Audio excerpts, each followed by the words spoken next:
बिस्मिल्लाहिर्रहमानिर्रहीम। मेरा नाम मुबश्शिर नईम सिद्दीकी है। मैं डायरेक्टर जनरल हूँ वफाकी इंश्योरेंस मुतसिर में। यहाँ हमारी वर्किंग के दौरान बहुत सारे ऐसे केसेस होते हैं जो कि हम केस स्टडी के तौर पे उसको तसव्वुर करते हैं और अक्सर उसका जिक्र करते हैं ताकि किसी भी किस्म के नए केसेस में जब उससे मिलती जुलती कोई सूरत हाल हो तो हम उसको केस स्टडी के तौर पे रेफर कर सकें। आज उसी तरीके से मैं आपको चंद केसेस के हवाले से कुछ बताऊंगा। जैसे एक केस था, अक्सर हम ये समझते हैं कि यहाँ जो भी केस आता है उसमें कंप्लेनेंट ही सही होता है और ये जनरल कॉन्सेप्ट है लोगों का कि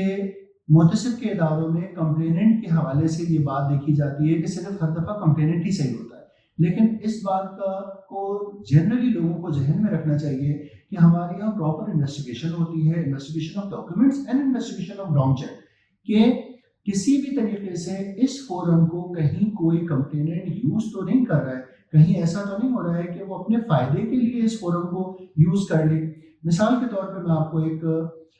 केस बताऊं जिसमें फैसलाबाद से एक टेक्सटाइल कंपनी ने कंप्लेंट दी हमारे लाहौर के रीजनल ऑफिस को और उसने ये कहा कि हमारे एक फायर इंश्योरेंस है और हमारी फैक्ट्री में आग लग गई और उस कंपनी के खिलाफ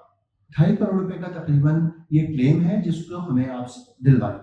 तो केस रजिस्टर हुआ, केस आगे बढ़ा, कमेंट्स मांगे गए और उसके बाद जिस वक्त कमेंट से भी चीज़ें क्लियर नहीं हो रही थी तो हमारे मुहतसिब साहब के ऑर्डर पर हमारी पूरी टीम फैसलाबाद के उस इंडस्ट्री जो टेक्सटाइल इंडस्ट्री थी वहाँ गई और वहाँ चेक किया, वहाँ आसपास के लोगों से पूछा कि यहाँ कब आग लगी थी, कैसे आग लगी थी, फायर ब्रिगेड के रिकॉर्ड से चेक किया, वहाँ के ओवरऑल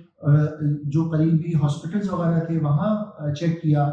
तो हर सूरत में ये हमें पता चला कि यहाँ कभी आग नहीं लगी थी और ख़ास तौर पे उन दिनों में जिन डेट्स की वो जिक्र कर रहा है उनमें आग नहीं लगी थी। इसके हवाले से हमने मज़ीद डिटेल्स जब हासिल करने की कोशिश की तो पता ही चला कि जिस तारीख को वो आग क्लेम कर रहा था उस तारीख को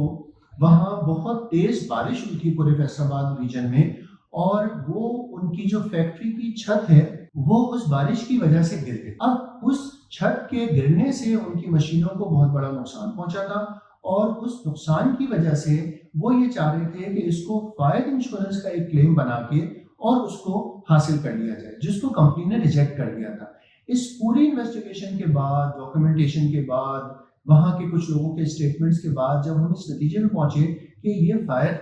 लगी ही नहीं थी कभी कोई आग, तो ये फायर इंश्योरेंस क्लेम बनता नहीं है। तो हमने ये फैसला किया और ये चाह रहा, जो कंप्लेनेंट थे वो ये चाह रहे थे एक एजेंट के साथ मिलके कि किसी भी तरीके से ये सिलसिला ऐसा हो जाए कि फायर इंश्योरेंस क्लेम मिल जाए।